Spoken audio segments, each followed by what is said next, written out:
बॉलीवुड अदाकारा और बीजेपी के सांसद कंगना रनावत ने कृषि कानूनों से जुड़े बयान पर माफ़ी मांग ली है। ये एक लाइन की खबर थी, लेकिन इस माफ़ी के बाद लोगों ने कंगना की जमकर क्लास लगाई है। अभी आपको दिखाते हैं कि लोगों ने क्या कुछ कहा है। लेकिन सबसे पहले ये जान लीजिए कि कंगना ने आखिर कृषि कानूनों के बारे में क्या कहा था, जो उन्हें माफ़ी मांगनी पड़ गई। तो दरअसल हरियाणा में विधानसभा का चुनाव है और इस बीच कंगना रनावत ने कह दिया था कि तीनों कृषि कानूनों को फिर से लाया जाना चाहिए और किसान खुद तीनों कृषि कानूनों को वापस लाने के लिए मोदी जी से मांग करें। अब जाहिर है कि इस बयान से बीजेपी को इस चुनाव में बहुत ज़्यादा नुकसान होने वाला था। बीजेपी लोकसभा चुनाव में वैसे भी हरियाणा के अंदर आधी हो चुकी है और अब रही सही कसर कंगना के बयान ने निकाल दी है।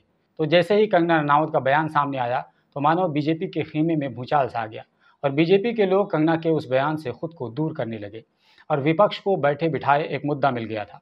अब इसमें कोई दो राय नहीं है कि कंगना को हाईकमान ने तलब किया होगा और जमकर डांट पिलाई होगी और कहा गया होगा कि तुम्हें क्या हो गया है, क्या अनाप शनाप कुछ भी बोलती रहती हो।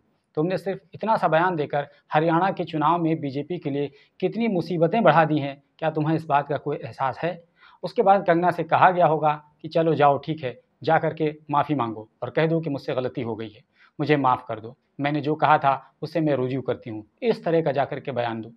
दोस्तों, हो सकता है कि ये अल्फाज ना रहे हों जो अभी मैंने इस्तेमाल किए, लेकिन भाव यही रहा होगा और इसी अंदाज में डांटा गया होगा। हालांकि बीजेपी के प्रवक्ता गौरव भाटिया ने कंगना रनावत के उस बयान की बहुत सलीके से निंदा की, उसकी मजम्मत की और कहा कि ये कंगना का निजी बयान हो सकता है, पार्टी का इस बयान से कोई इत्तेफाक नहीं है और कंगना रनावत इस तरह के बयान देने के लिए अधिकारी नहीं है। बहरहाल जब कंगना रनावत ने माफ़ी मांग ली तो उस पर भी सवाल खड़े हो गए कि कंगना ने आला कमान से डांट खाने के बाद केवल शब्दों से माफ़ी मांगी है, जबकि उनका भाव अभी भी किसानों के लिए वही है और अभी तक उनका तेवर वैसा ही है जैसा कि माफ़ी वाले वीडियो में साफ नज़र आ रहा है। कंगना रनावत ने क्या कहा है माफ़ी वाले वीडियो में, ये भी आपको बता देते हैं। तो दरअसल कंगना ने कहा है कि बीते कुछ दिनों में मीडिया ने मुझसे फार्मर्स लॉ के बारे में कुछ सवाल किया और मैंने ये सुझाव दिया कि किसानों को फार्मर्स लॉ वापस लाने के लिए प्रधानमंत्री जी से निवेदन करना चाहिए। मेरी इस बात से बहुत सारे लोग निराश हैं और डिसअपॉइंटेड हैं।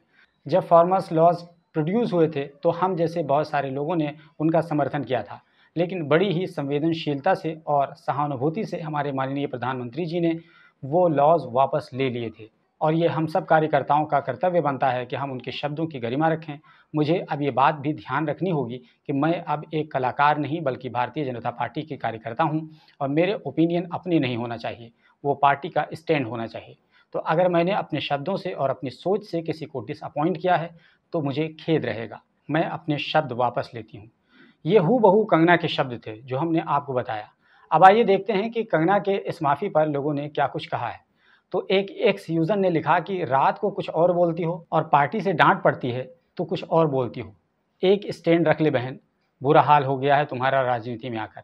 एक दूसरे यूज़र ने लिखा कि चेहरा बता रहा है कि कायदे से डांट पड़ी है और भाषा बता रही है कि माफ़ीनामा भाजपा कार्यालय से लिखकर मिला है। और एक यूज़र ने लिखा कि दीदी आपके इस एक बयान ने हरियाणा में 10-12 सीटें निपटा दी हैं। प्लीज़ एक दो बयान और ऐसे ही दे दो तो भाजपा दहाई के अंक से भी नीचे आ जाएगी। वहीं कुछ दूसरे यूज़र्स ने कंगना को मशवरे दिए हैं। एक यूज़र ने लिखा है कि मजाक से हटकर वैसे आपको मनोचिकित्सक की सख्त ज़रूरत है। एक और ने लिखा कि कंगना जी, आप अपने दिमाग का इलाज करवा लीजिए, आपका दिमाग ठीक नहीं लग रहा है, आप दिन प्रतिदिन मानसिक रूप से बीमार होती जा रही हैं, भाजपा वाले आपको पागल बनाकर छोड़ेंगे। दोस्तों, ये और इस जैसे सैकड़ों लोगों के रिएक्शन सामने आए थे जो कंगना के माफ़ीनामे के बाद सामने आए। लेकिन आइए आपको थोड़ा सा याद दिला दें कि क्या वाकई में कंगना के अंदर दिमाग की कमी है या वो पागल नहीं है, केवल उनका दिमाग ख़राब है। तो अभी बांग्लादेश में तख्ता पलट के बाद कंगना रनावत का बयान सामने आया था और इत्तेफाक से वो भी किसानों के बारे में ही दिया गया था। तो उस बयान में कंगना रनावत ने प्रधानमंत्री की चापलूसी करते हुए कहा था कि अगर भारत सरकार इतनी सशक्त ना होती तो बांग्लादेश में भी जो कुछ हुआ वो यहाँ भी आसानी से हो सकता था। उन्होंने कहा कि किसान आंदोलन में बाहरी ताकतों के साजिश है। तो जब कंगना ने ये नॉनसेंस बयान दिया था तब भी बीजेपी ने उनके इस बयान से किनारा कशी इख्तियार कर ली थी और कहा था कि ये कंगना का निजी बयान है। दरअसल कंगना रनावत प्रधानमंत्री मोदी की चापलूसी करते करते उन्हीं के जैसा ऊटपटांग बयानबाजी करने लगती हैं। उन्हें लगता है कि जिस तरह प्रधानमंत्री कुछ भी उल्टा पुल्टा झूठ सच हर तरह की बातें बोलते रहते हैं, ठीक उसी तरह वो भी बोलकर निकल जाएंगी और कोई कुछ नहीं बोलेगा। लेकिन कंगना ये भूल जाती हैं कि वो प्रधानमंत्री हैं, उन्हें ये तमाम चीज़ों का बोलने का अधिकार है। वो झूठ बोल सकते हैं, किसी को कुछ भी कह सकते हैं, नफ़रत फैला सकते हैं, उनका कोई कुछ नहीं बिगाड़ सकता है, लेकिन तुम तो पकड़ी जाओगी, इसलिए प्रधानमंत्री की नकल मत करो। क्या आपको याद नहीं कि प्रधानमंत्री मोदी ने अपने प्रधानमंत्री पद के रहते हुए कितना कुछ गलत-सलत, उल्टा-सीधा, झूठ-सच इतना कुछ बोला है कि अगर आपको तमाम चीज़ें बताने लगूँगा तो कम से कम 1-2 घंटे का वीडियो बन जाएगा। लेकिन फिर भी तोहफ़े के तौर पर कुछ 2-4 शब्द मैं आपके निछावर कर ही देता हूँ। प्रधानमंत्री मोदी ने, आपको याद होगा कि उन्होंने एम्स की बात कही थी दरभंगा में और कहा था कि दरभंगा में एम्स बन चुका है, वहाँ पर इलाज हो रहा है। लेकिन जब उसकी सच्चाई बीबीसी ने दिखाई तो सबकी आंखें खुली की खुली रह गई। तो प्रधानमंत्री कह सकते हैं कि दरभंगा में एम्स बन चुका है, चाहे वह बिल्डिंग का दूर-दूर तक नामो-निशान तक ना हो। वो ये भी कह सकते हैं कि बाबा गोरखनाथ, संत कबीर और गुरु नानक सिंह एक साथ बैठकर उन्होंने आध्यात्मिक चर्चा की थी, चाहे इन तीनों का दौर अलग-अलग ही क्यों ना हो। प्रधानमंत्री मोदी ये भी कह सकते हैं कि देश में कोई डिटेंशन सेंटर नहीं है, चाहे असम में डिटेंशन सेंटर मौजूद ही क्यों ना हो।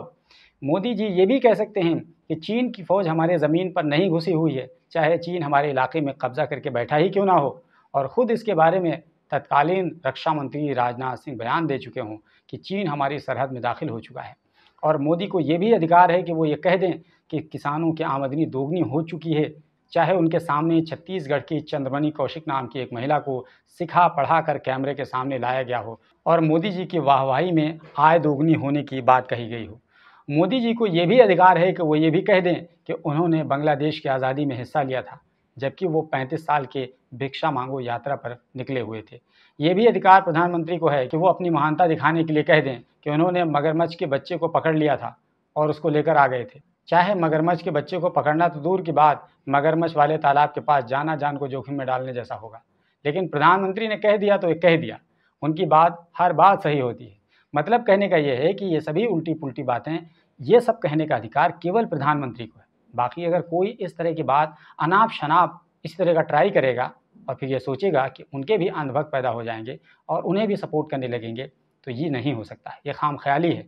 हालाँकि कंगना ने ट्राई किया था, खूब ट्राई किया था। आपको याद होगा कि उन्होंने ही तो कहा था कि ये जो आज़ादी हम सबको 1947 में मिली थी, वो भीख में मिली थी। असल आज़ादी तो 2014 में मिली है, वग़ैरह-वग़ैरह। यानी इस तरह की ऊट-पटांग हरकतें कंगना रनावत ने खूब की हैं, लेकिन बदकिस्मती से जब-जब उन्होंने ट्राई किया है, उन्हें डाँट ही पड़ी है। पार्टी की तरफ से भी उन्हें डाँटा गया है और किसी मौके पर उन्हें थप्पड़ भी मारा गया है। तो अब कम से कम कंगना रनावत को ये सोचनी चाहिए कि उन्हें मोदी पार्ट 2 बनने की कोशिश छोड़ देनी चाहिए, क्योंकि प्रधानमंत्री की तरह सबकी किस्मत नहीं होती है। कुछ लोग ऐसे होते हैं कि जो चांदी की चम्मच लेकर मुँह में पैदा होते हैं, तो प्रधानमंत्री उन्हीं में से एक हैं। अगर प्रधानमंत्री रात को दिन कह देंगे, तो बहुत सारे अंधभक्त उसको मानने के लिए तैयार हो जाएँगे। यूँ कहें कि प्रधानमंत्री कुछ भी अनाप-शनाप कह देंगे, उनके लाखों की संख्या में भक्त और फॉलोअर्स निकल आएँगे, उनको डिफेंड भी करने लगेंगे और कहेंगे कि मोदी ने अगर कहा है तो कुछ सोच समझ कर ही कहा होगा। लेकिन कंगना रनावत जी को कम से कम ये सोचनी चाहिए कि मोदी जी जैसी किस्मत सबकी नहीं होती है। दोस्तों वैसे बहुत तरह की बातें हैं कंगना रनावत के सिलसिले में। वैसे आप लोगों से मैं पूछना चाहता हूँ कि आप कंगना रनावत जी को क्या मशवरा देना चाहते हैं? वैसे बहुत सारे लोगों ने दिया है, लेकिन आप हमारे प्लेटफ़ॉर्म के ज़रिए से उन्हें क्या कुछ कहना चाहते हैं?